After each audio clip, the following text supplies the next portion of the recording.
Thank you everyone for joining us today for our ANA eLearning Academy.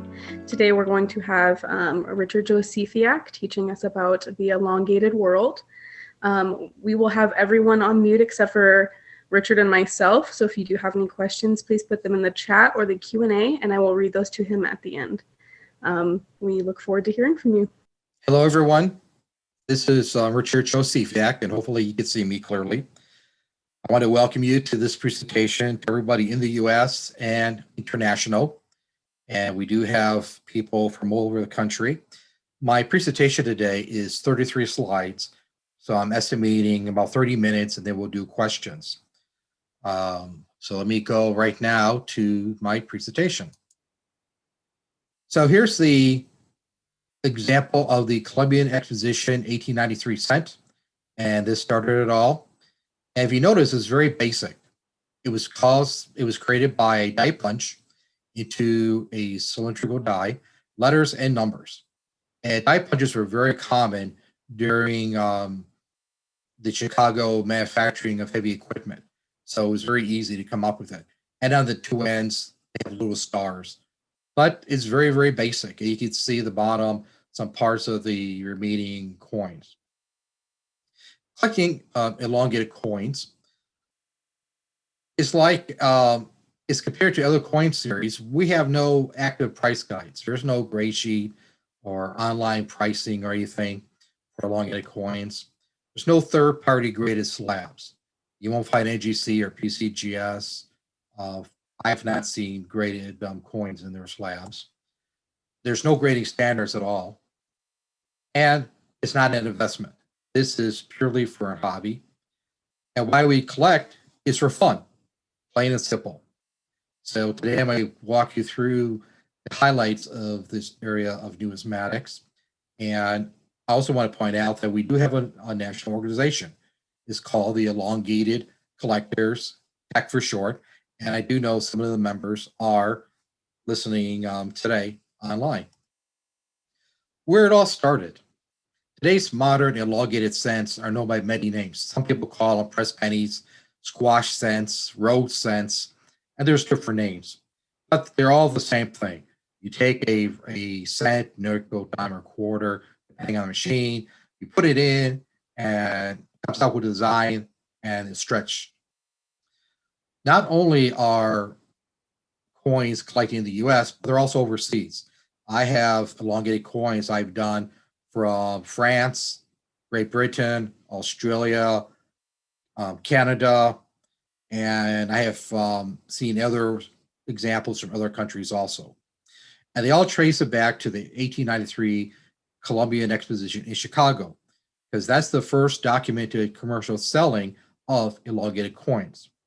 The invention of the elongated coin was by an unknown entrepreneur who started this in 1893.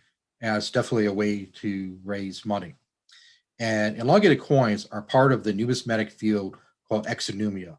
That's the part of numismatics that includes tokens, metals, let's see, hobo nickels, love tokens, things like that.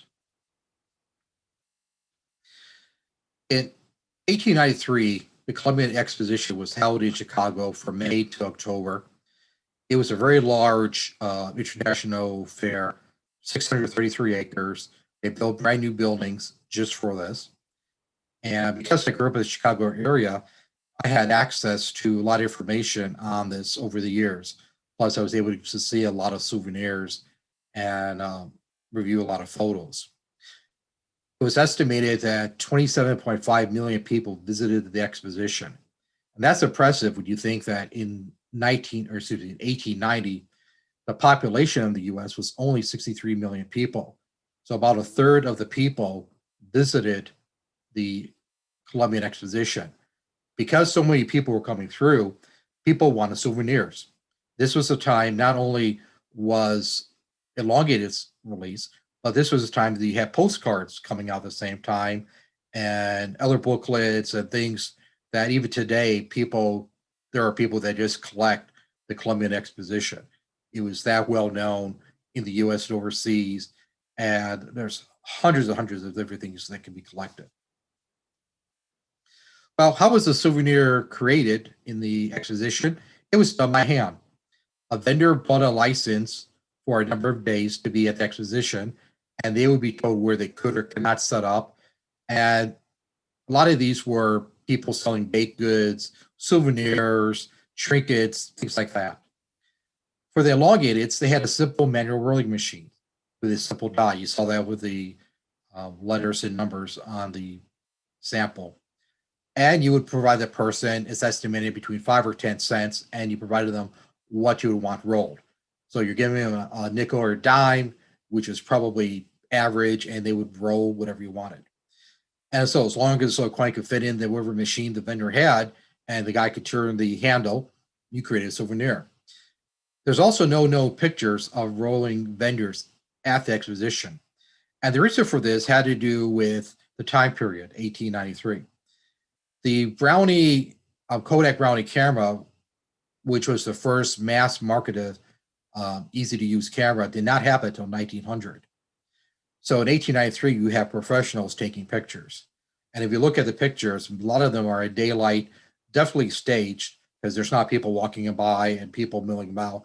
And they're not showing what you would find common photos as you would see from the 1904 exposition just about 10 years later. So that's the reason there's been no known photos of a person actually rolling one of these early elongateds. The picture here is Mr. Ray Dillard. He passed away in 2020, but he was Mr. Tech. And I got a lot of information from him. He had an outstanding collection, and he was creating elongated coins as of last year, and he was using a basic hand-rolled rolling machine that you see in the picture. He would adjust it, put in whatever coin that would fit, and crank it. And the bigger the crank, the more fresh you can do it. So it hasn't changed in months since 1893. Here's an example from coins from the exposition, and I'll show you a larger picture next. They're all basic designs. The die was hand stamped because when you get, there's like 30 different varieties. The placement of the letters, the numbers, and even the stars or no stars varies, so you can tell they're hand punched. We know that based on the numbers, there was more than one person rolling because of the size of the festival. There's probably a number of these operations going on. And they all say the same thing, Columbian 1893 exposition. I'm speculating that the dies were created by one manufacturer that he then sold or leased to the actual vendors to use with the machines and everything. Here's a blown up. The Columbian Exposition, they did it not just on cents. The top one you'll see to right of the Manhattan Day little ribbon there. That's actually a Liberty nickel, 1891. There's a seated dime below, and the bottom one is a token of some sort that I can't determine exactly what it was, but you can tell by the shape it was not the standard coin. And they were all just rolled on whatever was there. This actually is a auction item that I bought at a silent auction that came from the Ray Dealer collection. Here's a hand rolling machine, just so you can see with the different parts. If you look here, there's the actual where the die would be cut into the roller. This roller here is smooth. There's gears, and you have a lever. The longer the lever, the more force you can do it to put something through the rollers, and here's the adjustments. Now, why are they called elongated? Let's look at the comparison to coins produced by the U.S. Mint. U.S. Mint coins are struck on presses with high pressure, high speed. There's always three dies involved. You have the obverse, reverse, and the collar, and planters are struck flat. Metal distortion produces the designs on the coin as it fills up into the die, so the obverse, reverse. Elongated coins are produced by a rolling operation, not a parallel stamping operation. And they're hand turned, which means you don't have consistency of force, which means you could get some movement back and forth, or just not consistent rolls. One roll die roller is normally used, but there are some exceptions. And when you take a round flat coin, put it into two cylindrical rollers, when you push it through the machine, you actually elongate it. It stretches out. And the amount of metal elongation is a function of the distance between the rollers, the metal being used in the coin, and the force being applied. So that's why you can easily get variations even using the same die in the same machine. The term, the metal process of elongation became elongated, and it's been used by collectors from the 1960s on to describe the numismatic item. There are three basic periods that I break the elongated collecting into. I call the first one the historic period, 1893 to about the 1960s. These were almost always hand-rolled. Designs were simple, and they became a little more complicated. You have distortions because when you make a design on the die and then you roll it through a coin, they knew about the distortions, but they had really no good way to, in that time period, to counter it. And most were done at popular high attendance events like world fairs, expositions, and high traffic events for a short period of times. So they would set up for 2 weeks or a month, whatever the event was, run it, and then when the event was over, the machine normally disappeared with the dies. Then we have the transition period, which is about the mid-1960s to early 1980s. This is when we start having coin-operated electric machines being used as mostly one design choice, and they're placed in zoos, amusement parks, museums, places where you have high traffic and people will want inexpensive souvenirs. And the machines are left at locations for very long periods of time. You still get die distortions because making the design, you still have the problem of the curvature. Then you have the modern period from the 1980s on. Now, at this time period, elongated coins are taking off, not just in the US, but also overseas. I've read things in Australia, Great Britain, talked to people in Canada, and they're seeing machines popping up all over. And now you have machines with design choices, 3 or 4 designs on a roller instead of just one. You now have computer programs used to design the actual design on the roller and using modern milling machines to put the design on it. And because of that, they can actually take into account the distortion. So they can produce a die that when it rolls out, say a cent, there's really no longer the distortion. And that's due to the computer algorithms, programs being used. And most of the elongated machines take a cent. This saves on the die life. It's the least costly amount to the roller and cost to the machine. Here's a interesting piece from my personal collection. This is a hand rolled on a piece, 1922 piece dollar of the Empire State Building. You can see on the left the distortion in the lettering and in the figure here itself, which tells me that the design of the die was not probably anywhere done by computer. It was hand engraved. And you can see because of the size of a piece dollar, this was designed to fill in cent or so, and it's not completely getting rid of the reverse of the piece dollar. So it's a very interesting piece. The Empire State Building opened in 1931. Somebody had a hand-rolled press someplace with this design on it, and somebody brought in a piece dollar, which had a high value. I mean, a dollar in the 30s, 40s, or 50s was worth something, but somebody had it, Empire State Building done on it. Here's a penny machine mid-circa about 1970s, and this was located in Anchorage, Alaska at a souvenir store. And I have it here because it's basically, if you look, this is nothing more than a press that I showed you earlier. Somebody built a cabinet around it and added a machine or a mechanism to collect 2 quarters and put in your cent. But this is a standard rolling mill machine, and this cabinet is not, I've never seen one before. It looked like it was custom made. And as of 2009, it was still in operation. And tip to do, if you have a chance to make your own coins, I strongly urge you to do pre-dated 1982 cents. You'll have to bring your own rolls with you, but the copper ones do, to me, a better job than today modern ones, which are mostly zinc with just a wash of copper on the surface. So if you're doing elongates, you could buy for $1 copper cents uncirculated pre 1982, and pretty much any coin show, large or small. Now we come into the dies. The die is the most expensive part of the machine. Originally, they did 3 designs per die, and they did that, my understanding was because they didn't have the computer's programming skills at that time to do 4 because of the clearance between the designs. So you have a 3 die, which means the designs are 120 degrees apart.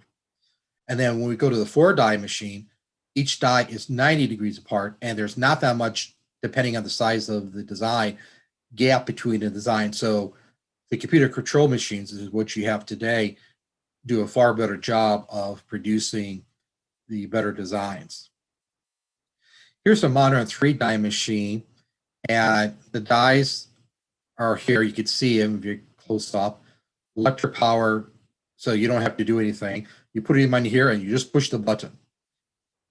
And these kind of machines are pretty common, and they normally have an example of what you're going to get below a picture, and then this one shows some actual cents. Here's one from Canada, and what's interesting about it, it was located in Niagara Falls, so they took both Canadian quarters and U.S. quarters, but you did not provide the cent. It used American cents because in Canada and also Australia and New Zealand and Great Britain, it's illegal to deface the coin of the Queen. So what they use is U.S. cents. And this one here is a wheel, so you have to turn it, which for some people can be challenging. But you do 4 designs, so you line up and you just crank it out. And they charged $1. So it took 4 quarters U.S. or Canadian. Here's another machine. This one was located at the U.S. Space and Rocket Center in Huntsville, Alabama. It was put in the late 1990s and still operating today. This one has 4 designs. You can see them here, 1, 2, 3, 4, and crank still because they move it around and you just turn it. But with a hand crank, you could move this any place, and they keep moving this around. I'm going to show you this in action. Here's the buttons to push from. What you see here, the power comes from below, and here's the gear that's driving it. You'll have the cent drop in, and here's the die located right in here, and there's 4. So let me start this.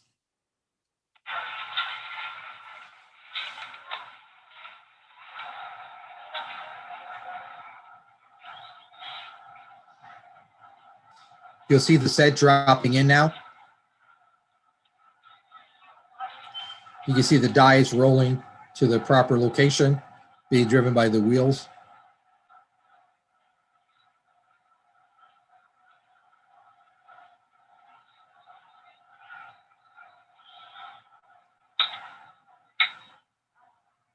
And it's being pressed right now, and it'll end up in the red bucket in the bottom, and you get it.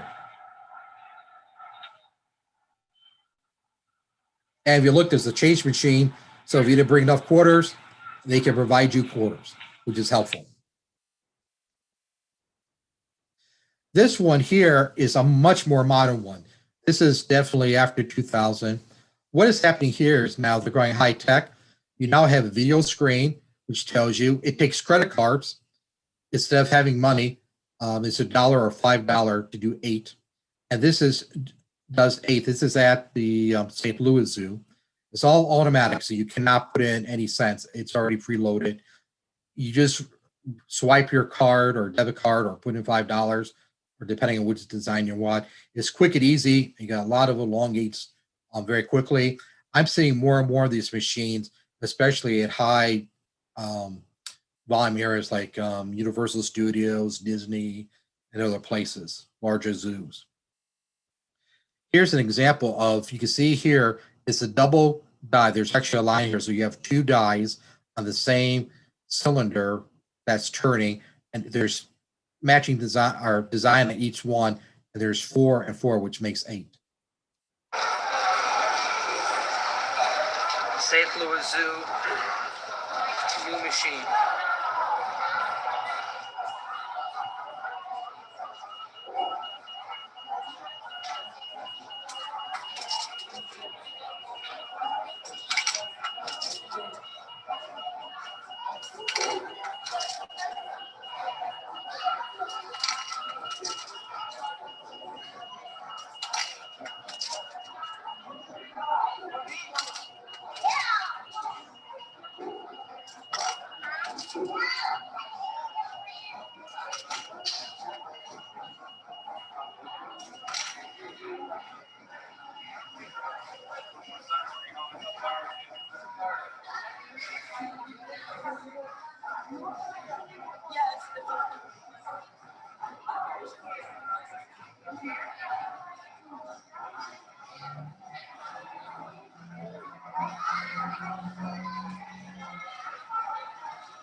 And you can see there's many languages. You can just click on the screen.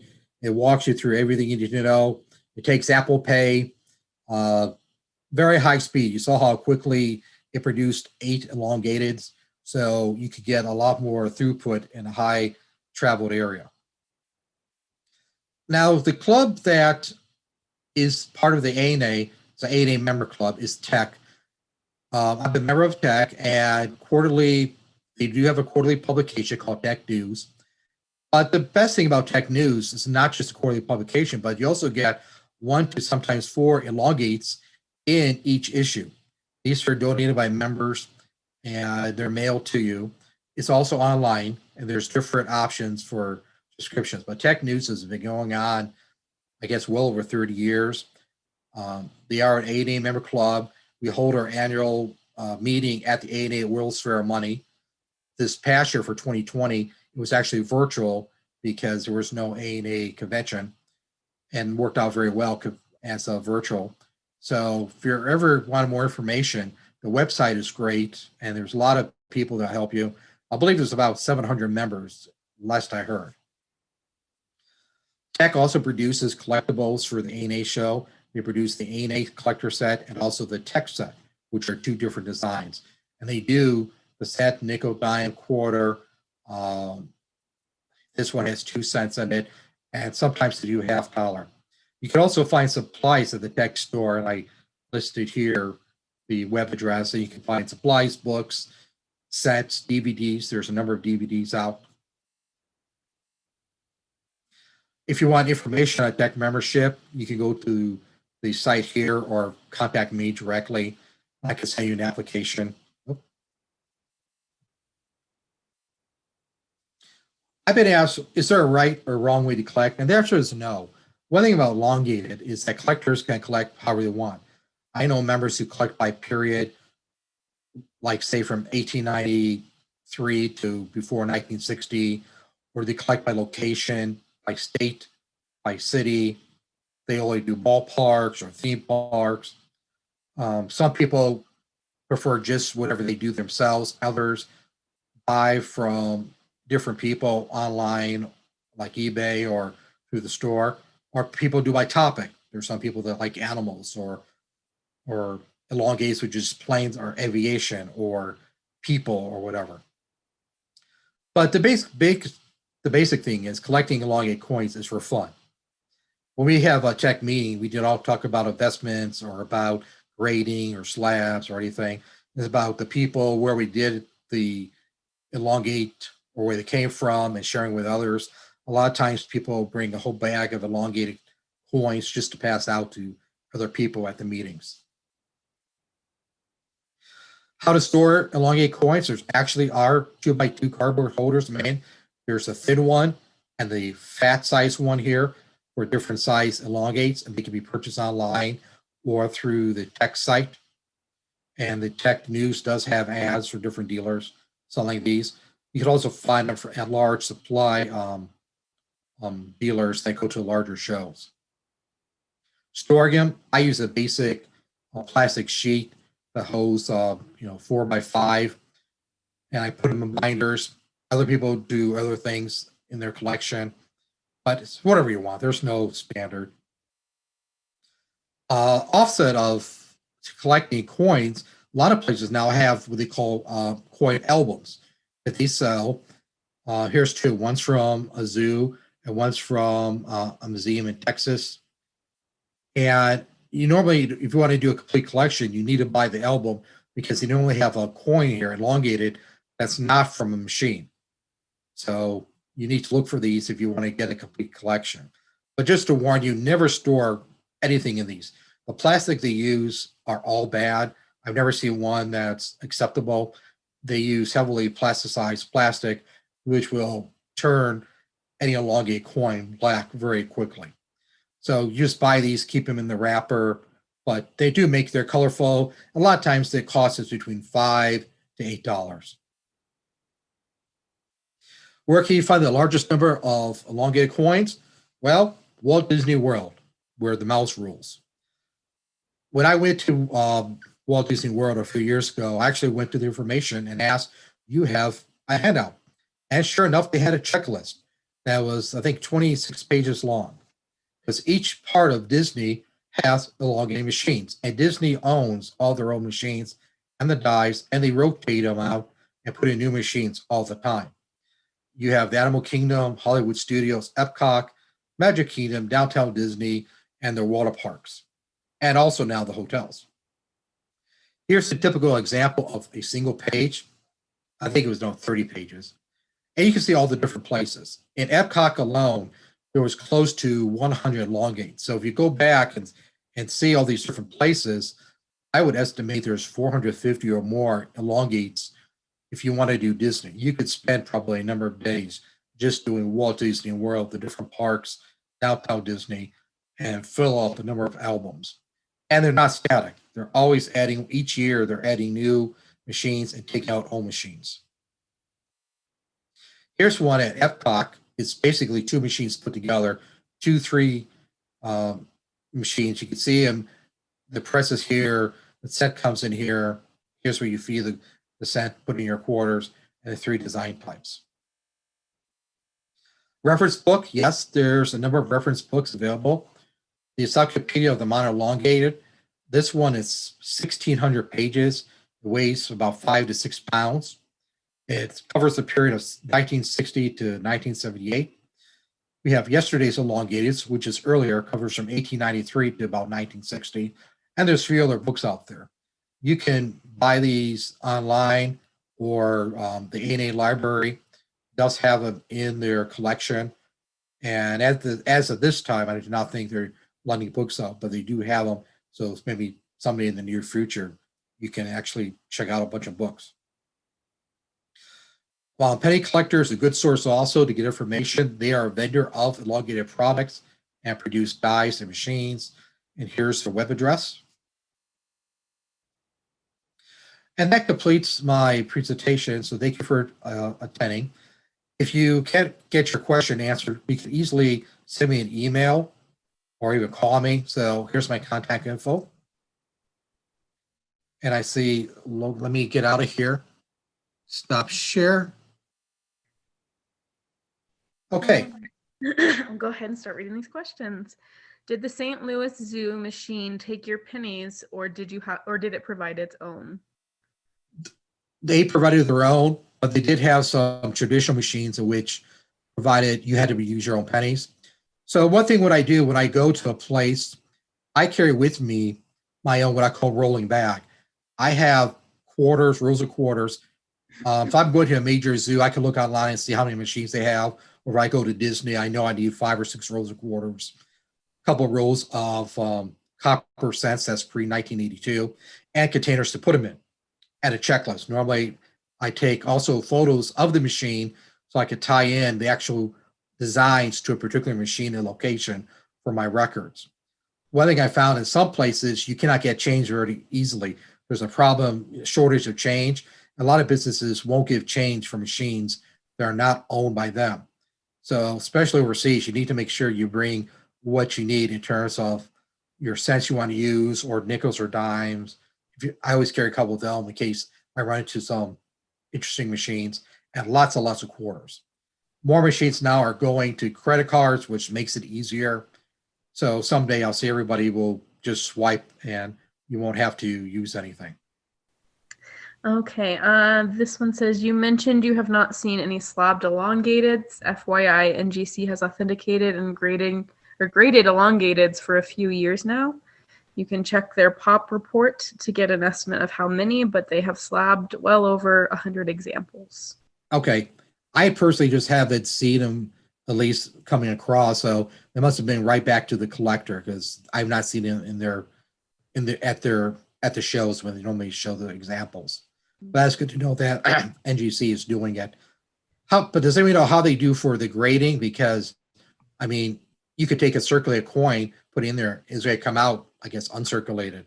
I don't know what kind of grading standard they use. I've never seen, unless they have something they came up with. Yeah, I'm not sure either. Is the correct term for a pressed coin an elongate or an elongated? Yes, in terms of the collecting community, but I don't get too hard on my people. They call them squash pennies or anything. You'll see people who just call whatever. I know what they're talking about, and that works for me. Most collectors I know, if you're a part of tech, you call them elongates, but if somebody calls them something else, you don't care. Don't forget pennycollector.com/locations for listings of all machines. Yes. In foreign countries.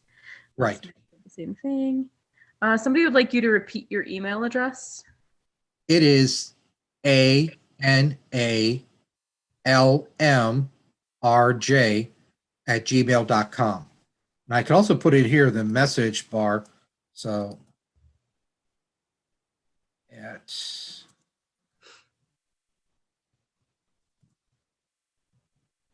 okay. So I just sent it out to everybody. So you should be able to see it.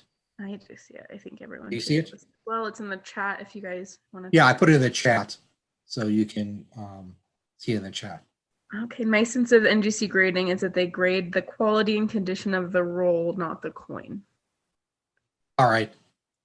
So it's still pretty subjective of what comes out. All right, I think that's all of the questions. Thank you, Richard. That we really appreciate. Maybe one just came in. Let me double check. Two more. Okay. Oh yeah, the Rossetto book is now being sold by his daughter. That just came out within the last month. You could go to I would go to the tech website because tech has a lot of good information. Let me just show. Here's the current tech issue. But you can see there's like 16 pages and they have all kinds of info. But it's also great for you to order things. The tech store is outstanding, and tech members are pretty responsive. If you ever send an email to getting back with questions or what you may want to, find, or if you come across something that's really interesting. I tell people if you collect elongates, there's just so much out there. You need to limit your focus, or you could just, I know a couple of people have over 10,000 elongateds done. That's a lot of binders. Yeah. So try to decide what you would like to do. It is fun. You could actually look through I've looked through some dealer junk boxes and come across some very interesting elongated coins, and they only cost me like a quarter, or sometimes a couple, $2 for a quarter. So you can actually find some really good stuff that's been put in dealers junk boxes. And we also give away a lot of free elongates if you ever go to an AA show. Come to the tech table. There's always stuff that they're giving away free. Members have donated. So especially to kids. Kids, we make a big push for the educational part and also to make sure they get a lot of elongated coins. All right. I think the last question is, how much do die usually cost? I had a die done for a single design, and it cost me $150. It was $75 for just the bare metal. And then it was a simple design. It was basically my name because I was running for that time for A&A governor. And I got charged, of course, for doing the design and engraving. I've heard of cost up to $500. Designs or die with 4 designs on them can easily be $1,000 to $1,500, depending on how complicated they are and what the design is. So, and then of course, if you get the die done, you need somebody to roll it, because getting a roller, buying a basic unit is probably about $1,200 to $1,500. Oh, wow. So it's not something inexpensive. And doing cents, of course, is the least expensive. If you want quarters done, I did a few quarters, that gets more expensive. And if you want to have 90% silver, that really becomes expensive. But I know people who have done it in terms of commemorating an anniversary or a family event, and they wanted some nice. I like to find like that piece dollar, that's not common to have that kind of, value of money rolled. And I've actually seen a couple of gold pieces rolled that somebody did on some circulating gold coinage, $50, $quarter, half ego, quarter ego, and they rolled it. So that was a lot of money back then to roll something like that. Yeah. Oh, also part of the ANA, the tech does have, we do competitive exhibits on Elongates. It is a class itself in the ANA exposition field. I forget which class number it is, but we've had sometimes up to 11 different exhibitors exhibiting for elongated coins. Mm-hmm. So it is a competitive, and people do very nice exhibits. And I've seen them in other shows, people doing elongated exhibits, depending on the theme that they have chosen all over the country. So there's a lot of involvement in the collector community. The only thing is we do it for fun. Nobody's going to tell you they can make Elongate and sell it for anything probably more than a quarter. You're not going to get rich by doing Elongates, no matter what they say on eBay. All right. Well, thank you so much, Richard. That was a very educational and very well put together presentation, and I thoroughly enjoyed it, and I'm sure all of the watchers did as well. For everyone watching, please tune into any of our other ANA e-learning seminars. They're on our website. We have one coming up on Friday, and then a couple more coming up towards the end of the month and the beginning of the next month. Thank you all for joining, and I hope to see you all next time.